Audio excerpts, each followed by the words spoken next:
сожалению, могу сказать, что вот та трагедия, которая сейчас произошла в Киеве, вот Одесса пережила только за последний год несколько подобных случаев, и пожары, и взрывы и в жилых домах, и в учебных заведениях. Ну, и, конечно, там так сказать, и погибшие есть, и раненые есть. То есть, смотрите, это же, с одной стороны, частный случай, да, частные случаи.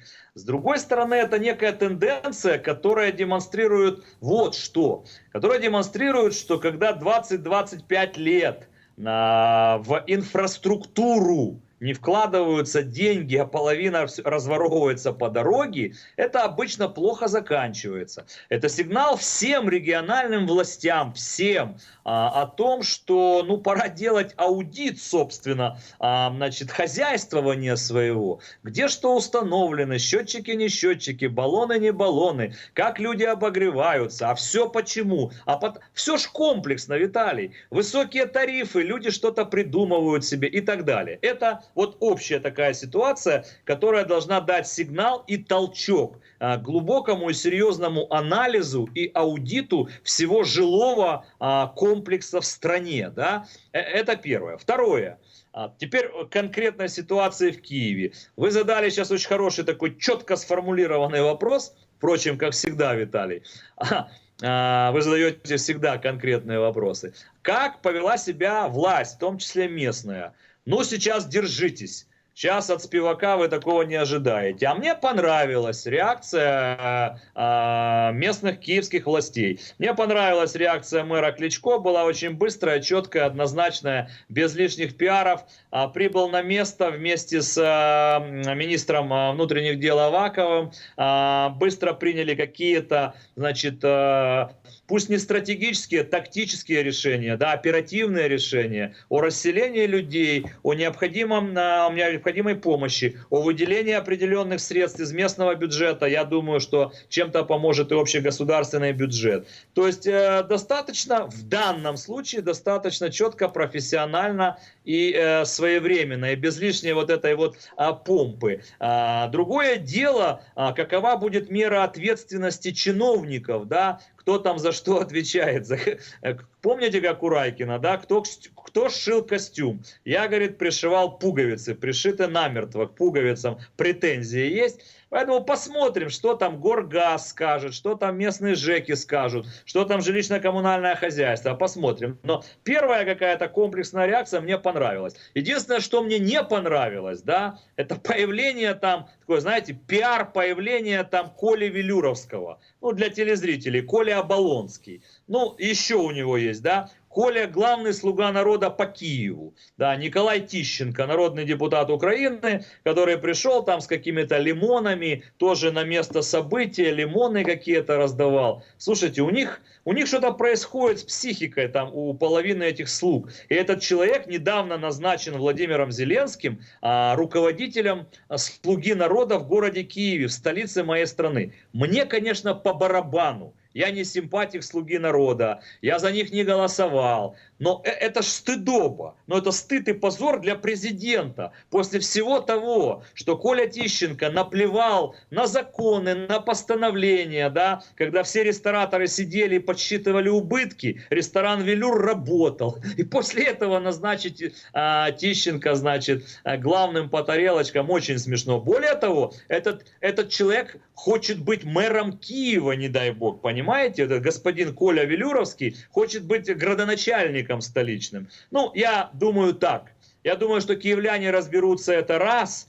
Если понадобится, приму участие вот во всех этих кампаниях для того, чтобы просветить, может быть, киевлян, тех, кто еще не совсем все понимает. Но это, конечно, знаете, нельзя ж от великого до смешного, конечно, один шаг, я все прекрасно понимаю, но нельзя ж столицу превращать просто в театр абсурда. Поэтому, что там делал Тищенко, я не очень понял, но лицо у него было очень довольное, даже несмотря на те лимоны, которые, судя по всему, он поїдав. Я думаю, що це інфоповід, щоб з'явитися, але інфопривід. Але я хотів би вас запитати, а от скажіть, будь ласка, зараз ж достатньо велика кількість уже людей, які визначили себе як майбутні учасники виборчої гонки.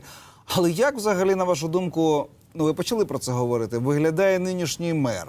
Я не кажу про вибух, ми до нього повернемося, до цього будинку. Але от я вчора, зокрема, вихідний день був, і я спілкувався з своїм колегою-журналістом, і, зокрема, теж обурювався тим, що навіть у вихідний день важко проїхати Києвом, на що мені дуже було дано таку елементарну відповідь. Але щось відбувається, щось дійсно ремонтується, якого ми раніше не спостерігали, такої активності, такого процесу.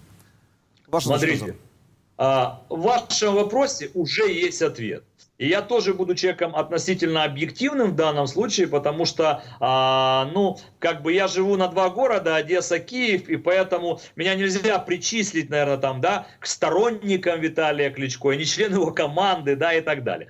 Поэтому я объективен здесь. Смотрите, есть ли вопросы к киевскому градоначальнику? Да, конечно, есть, и их много, как к любому градоначальнику и мэру крупного города, а тем более мэру столицы. Но действия мэра последние, по крайней мере, вот время, я просто стал наблюдать за ним, мне достаточно импонирует. Я уже говорил, я могу еще раз повторить. Мне нравятся его действия во время пандемии коронавируса, значит, и карантина. Ежедневное общение с жителями своего города. Это позитивная история. Ну почему нет? Да, это обратная связь, обсуждение проблем. Где что есть, где чего нет, в каких больницах, что надо делать и так далее. Позитивный пример. Позитивный пример. Что-то в городе там начинает делаться, как вы сказали, с точки зрения дорог. Да, наверное, и это позитивный пример. Далее, смотрите, было там парочку коррупционных скандалов, связанных с заместителями киевского мэра. Причем даже не сами скандалы, а какие-то такие намеки. И тем не менее, эти люди были мгновенно и решительно уволены Кличко. То есть, да, люди даже немножко обалдели, как это вот он увольняет, это же вроде бы его команда. Нет, все, прошел сигнал, что-то связано с коррупцией, будьте любезны, до свидания.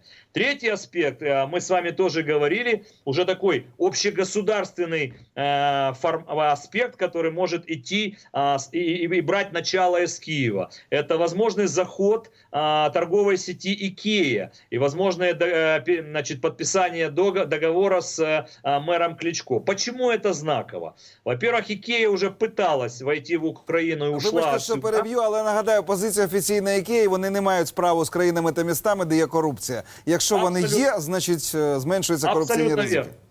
Абсолютно верно. Именно поэтому, если, дай бог, это будет подписано, будет означать несколько очень позитивных сигналов. Ну, во-первых, это будет означать, что в лице мэра Киева руководство Икеи нашли партнеров, и они здесь не видят, да, коррупционную составляющую. Это будет приятно для всех нас. Во-вторых, это будет позитивный сигнал для других системных, больших инвесторов западных, потому что вхождение Икеи в любое государство является сигналом для других инвесторов, которые скажут: ага, все, сюда можно заходить, можно иметь дело. Поэтому весь этот комплекс, о котором мы с вами говорим, ну вот вызывает какое-то достаточно позитивное впечатление о действиях киевской власти, ну вот, по крайней мере, последних полгода, в которых я за ними наблюдаю. Поэтому поживем.